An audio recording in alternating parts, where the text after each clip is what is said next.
Welcome back. In section 2.3, we will discuss polynomial functions and their graphs. In this section, we will identify polynomial functions, recognize characteristics of graphs of polynomial functions, determine end behavior, use factoring to find zeros of polynomial functions, identify zeros and their multiplicities. We will also introduce and use the intermediate value theorem, and finally, graph polynomial functions. Let's define what we mean by a polynomial function. So if we let n be a non-negative integer, so it's non-negative,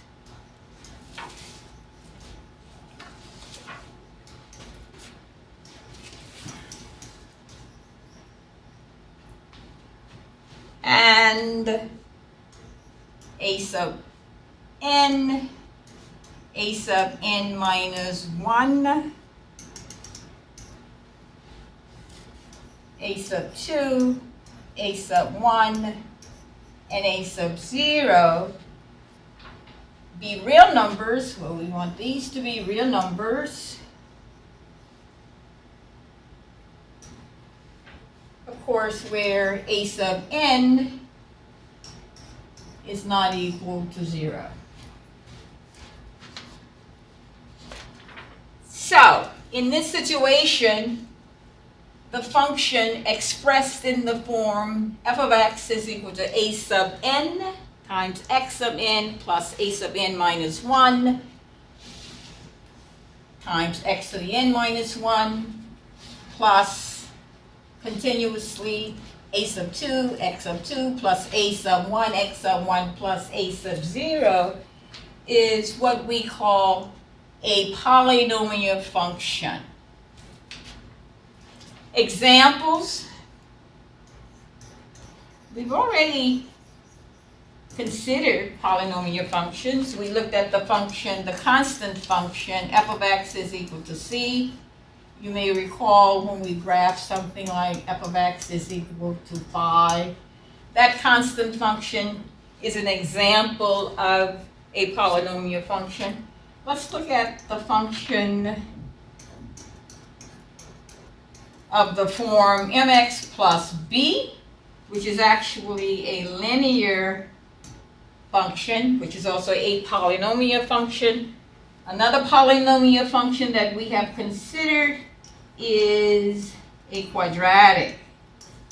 All right, a quadratic function of the form ax squared plus bx plus c. In this section, however, we will focus on polynomial functions of degree 3 or higher. Let's consider characteristics of graphs of polynomial functions. As we recall, when we graphed polynomial functions, what kind of graphs do we get? The graphs were smooth and continuous. What do we mean by that? So the graph of a polynomial function is smooth and continuous. For instance, take the graph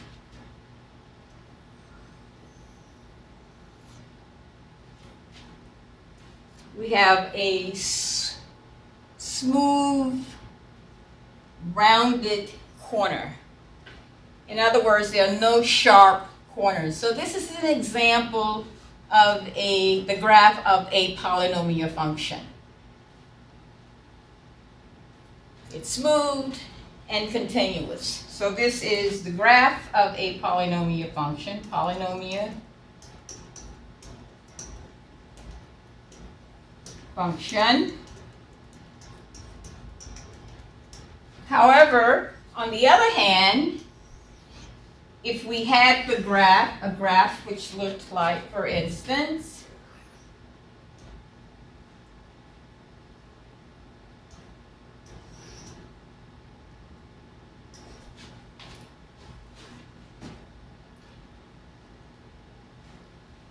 This is an example of a graph which we call discontinuous.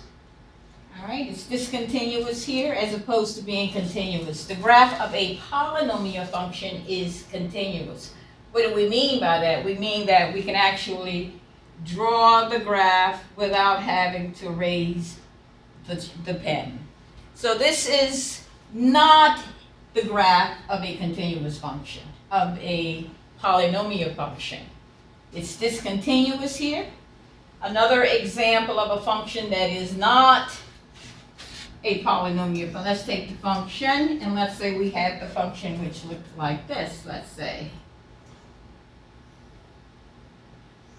Here we have a, what we call a sharp corner. Sharp corner. So this graph does not represent the graph of a polynomial function. Polynomial functions, the graphs of polynomial functions are smooth and continuous. Okay, let's continue. We now want to use the leading coefficient to determine the end behavior of a polynomial function. The behavior of the graph of a function, basically how it looks to the far right or to the far left, is called its end behavior. For instance, if we look at the graphs here, the graph rises to the right and it falls to the left. Now we have some conditions under which this will happen. If in the polynomial function, so we're basically looking at this term, all right, the leading coefficient, which is a sub n. And the test is called the leading coefficient test. So we really basically want to look at a sub n. So if a sub n is positive and the exponent n is of an odd degree, for instance, x cubed. Example, f of x is equal to x cubed. The end behavior, as we move far to the left or far to the right, we see that the graph rises to the right and it falls to the left. So I can say that the end behavior is that it falls to the left and the graph rises to the right. In the next situation, let's consider when a sub n, the leading coefficient, is less than 0, and the degree, again, the degree is still odd degree, n is an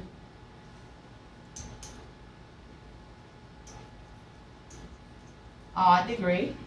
So, when the leading coefficient a sub n is less than 0, and the n, you have an odd degree polynomial, we see that the graph rises to the left. So it rises to the left, and it falls to the right. On the other hand, if here a sub n is greater than 0, and the degree of the polynomial is even, let's say we have an even degree, so what happens? The end behavior says that the graph rises to the left and it rises to the right. A good example of this one would be f of x is equal to x squared. All right, when we graph this, what do we have? So this is our model. So it rises to the left and it rises to the right. And the last case is when the leading coefficient a sub n is less than 0 and the degree of the polynomial is even degree. We see that as we move far to the left, the graph falls to the left, it falls, and it falls to the right. So in this case, it falls to the left, and it falls to the right.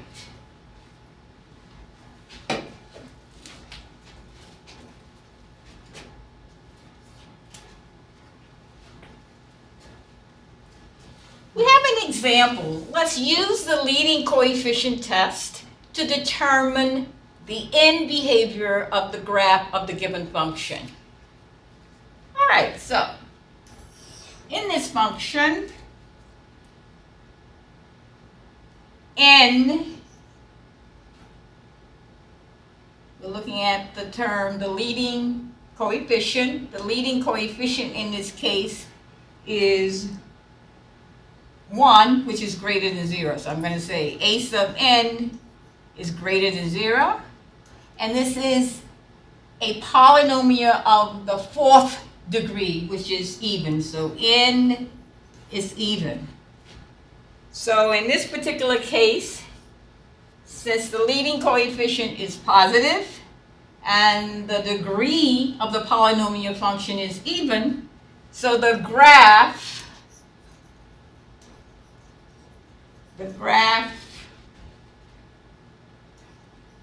rises to the left and to the right.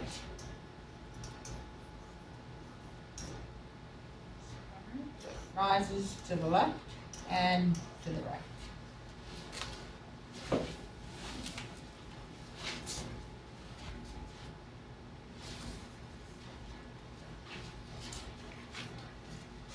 In the next example, we will use the leading coefficient test to determine the end behavior of the graph of the given function.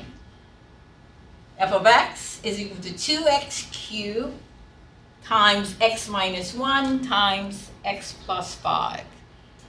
So basically, to determine the degree of the given polynomial, we can just, for each term, we have for each factor 2x cubed, x minus 1, x plus 5. It's just a matter of identifying the degree and then adding them.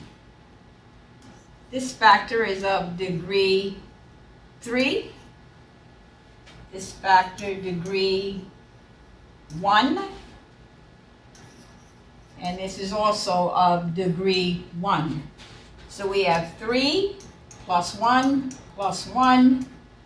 is 5. So the original function is of the 5th degree. So that means that n is odd and a sub n is positive. So therefore, the graph falls to the left. So therefore, the graph of f of x falls to the left and rises to the right.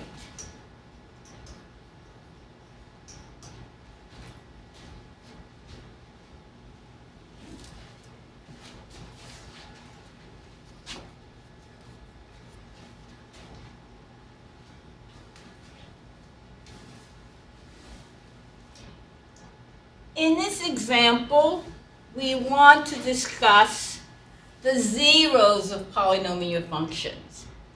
All right, so we want to find the zeros of f of x, where f of x is defined as a negative 4 times x plus 1/2 squared times x minus 5 cubed.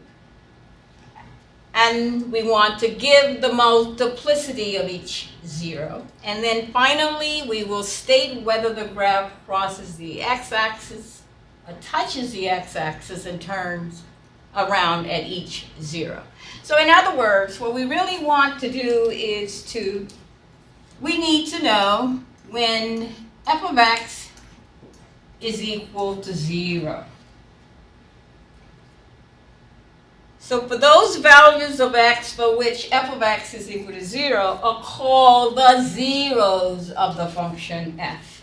So in other words, I need to know when a negative 4 times x plus 1/2 squared times x minus 5 cubed is equal to 0. All right? So in order to solve this, we will use the zero product principle. So that's x plus 1/2 is equal to 0, and x minus 5 is equal to 0. So in this instance, we get x is equal to a negative 1/2. But notice, this is x plus 1/2 squared. So it will be x plus 1/2 is equal to 0, and then x plus 1/2 is equal to 0. In other words, the 0 is a negative 1/2 with, if we solve them separately, we will get a negative 1/2 and a negative 1/2. So we say that the 0 is a negative 1/2 with multiplicity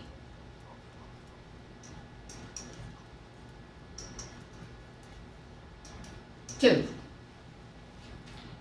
In the next case, x minus 3 is x minus 5, it should be. So x minus 5 is equal to 0, and we get x is equal to 5. So 5 is a 0 of the polynomial function, and if we actually solve x minus 5 cubed, it would be x minus 5 times x minus 5 times x minus 5. So we see that x is equal to 5. 5 is a 0 with multiplicity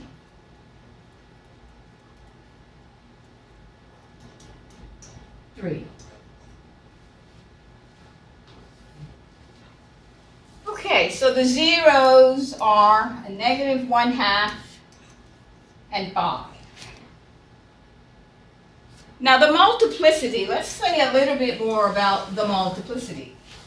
The multiplicity of a 0 tells us whether the graph of a polynomial function touches the x-axis at the 0 and turns around, or if the graph crosses the x-axis at the 0. So let's see. So if the 0 is of even multiplicity, as in this case, all right, the multiplicity is 2. 2 is even. So that means then that the graph touches the x-axis and it turns around. If the multiplicity is odd, as in the case of 5, the 0 is 5 with the multiplicity of 3.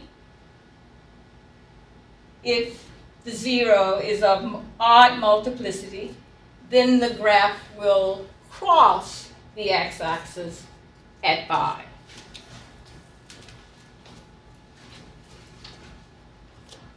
Now the intermediate value theorem. All right, let's see what the intermediate value theorem allows us to do. It really speaks to the existence of the zeros. So let's assume that number 1, so let's say number 1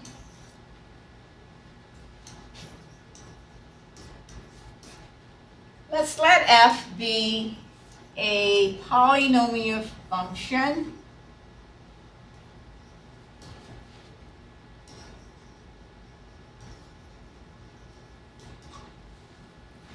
with real coefficients.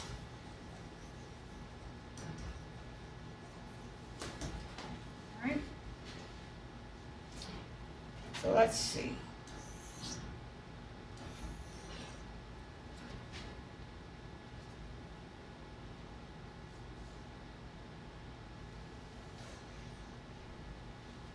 So let f be a polynomial function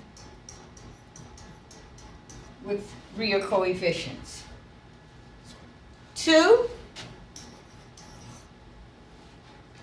if, let's call this point A, call this point B.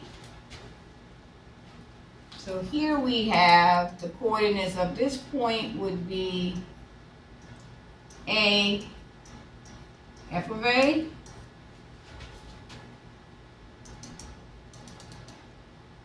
coordinates of this point would be B, f of B. So if f of A and f of B have opposite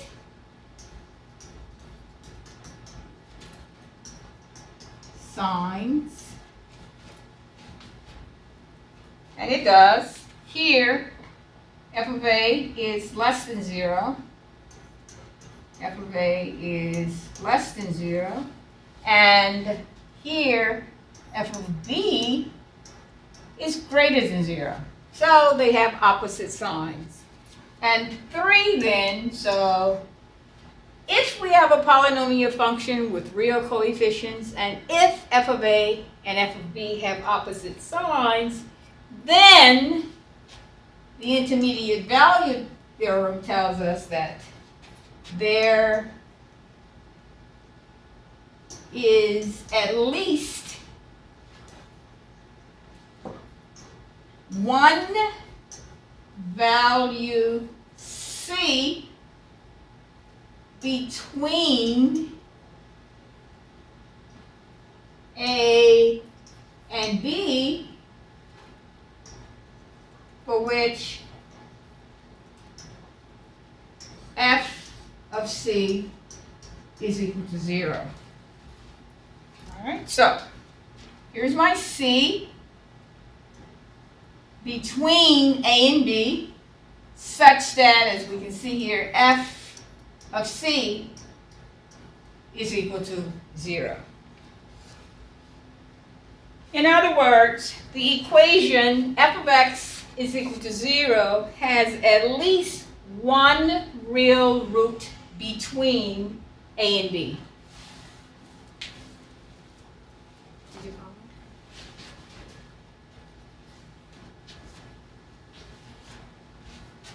All right, using the intermediate values theorem. So we're going to show that the polynomial function f of x is equal to 3x cubed minus 10x plus 9 has a real 0 between a negative 3 and a negative 2.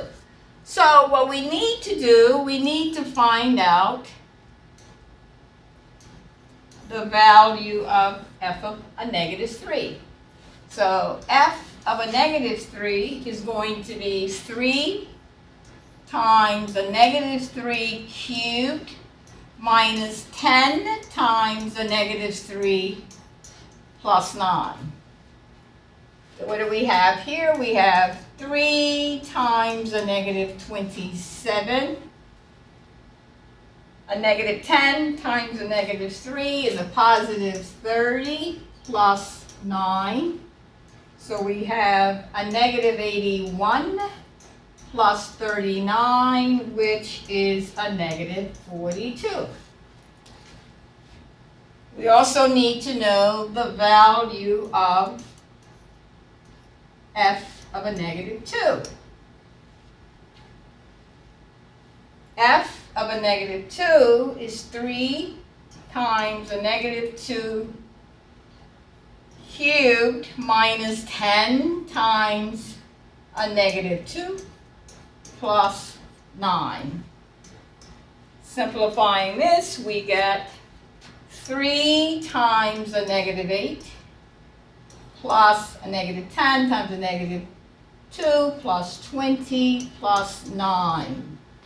So we have a negative 24 plus 29 is going to be 5.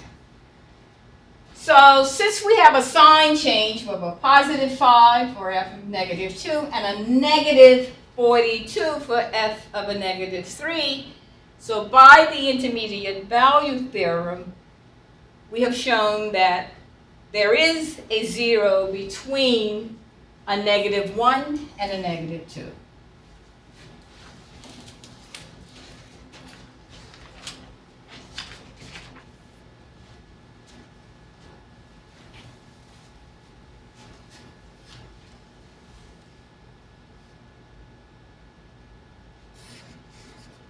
Okay, let's now use the 5-step strategy to graph a polynomial function.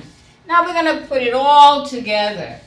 All right, so given the polynomial function, f of x is equal to 2 times x plus 2 squared times f times x minus 3. Let's see how we would graph this. All right, so the first thing, let's use the leading coefficient, where the leading coefficient here is 2. So in other words, so a sub n is greater than 0. So the leading coefficient is 2. And the degree of the polynomial, we have x squared here and x here. So n is odd.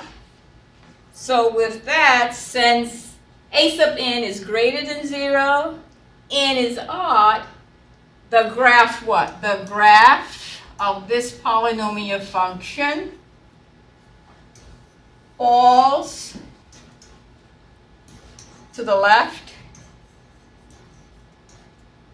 and rises to the right. All right, so we're going to use that as we graph. Number 2, in order to graph, it makes sense to have the x-intercept. So now let's find the x-intercepts. All right, you recall how to find the x-intercepts. In other words, I want f of x is equal to 0. So I have 2 times x plus 2 squared times x minus 3 is equal to 0. So what do we get here? We got x plus 2 is equal to 0. X is equal to a negative 2. All right, that's a negative 2 with what? Multiplicity 2, because what do we have? We have a factor of x plus 2 twice. X plus 2 times x plus 2. So this is x is equal to minus 2 with multiplicity of 2. So at the 0, negative 2, we have a multiplicity of 2, and we know that the graph will merely touch the x-axis and turn around there. On the other hand, x minus 3 is equal to 0. Solving this, we get x is equal to 3. So x is equal to 3 is a 0 of this polynomial function, and with multiplicity 1. All right, with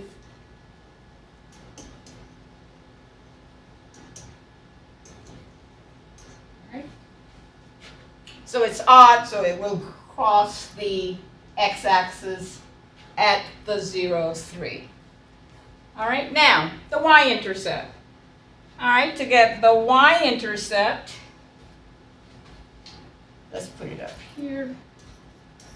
So the y-intercept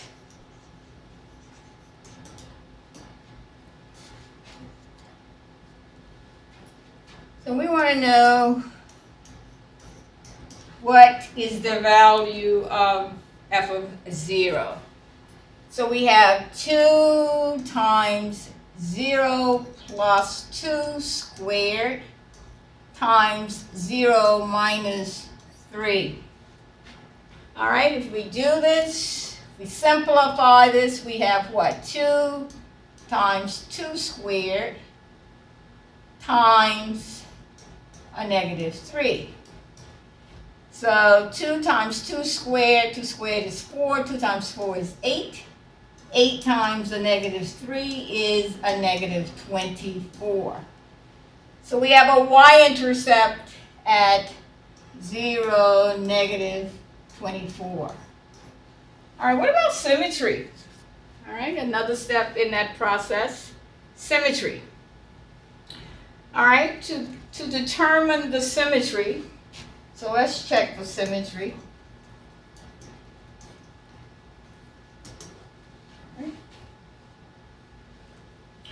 So we need to find f of minus x.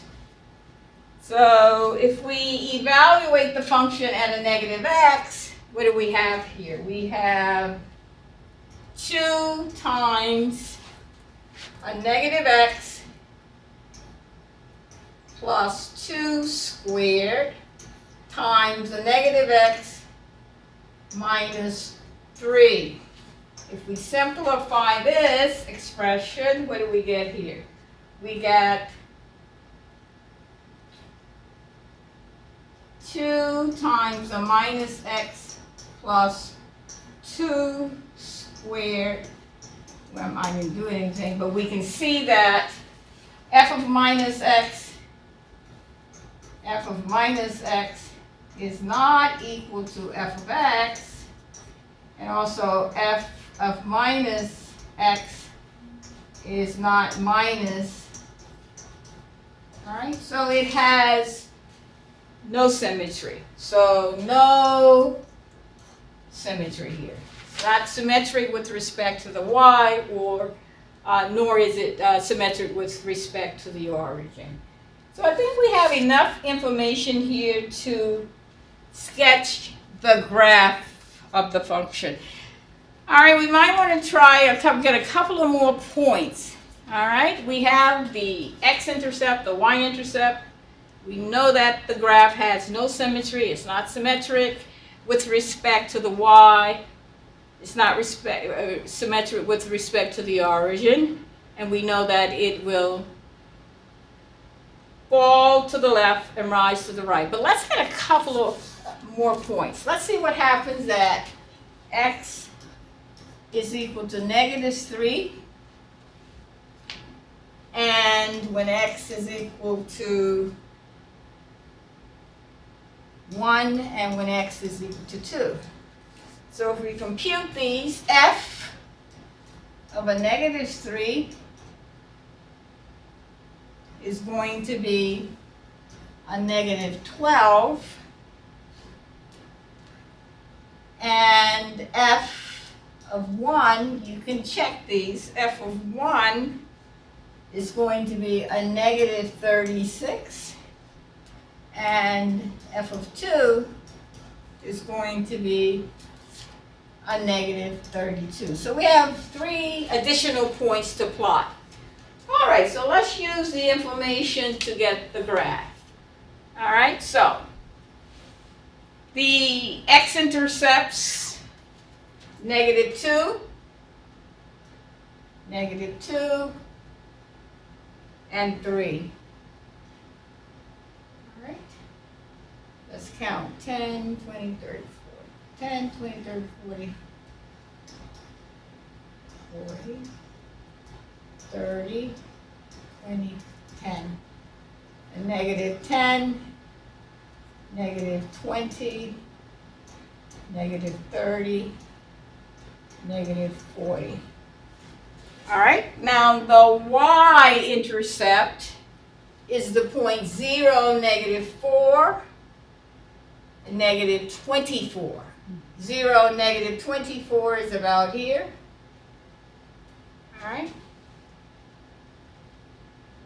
And the other points on the graph, at a -3 is a -3. We have a -12, which is roughly here. 1, a -36. At 1, a -36. 36 is about here. And at 2,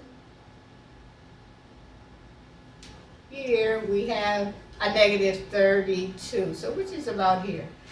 All right, so let's connect the points. So at -2, -2 is a 0 with multiplicity of 2, so it touches and it turns around. All right, the y, so we got, graph this here, here, and at the zeros 3 is a 0 with multiplicity 1. It's odd, so we know that it will cross the x-axis at 3. All right.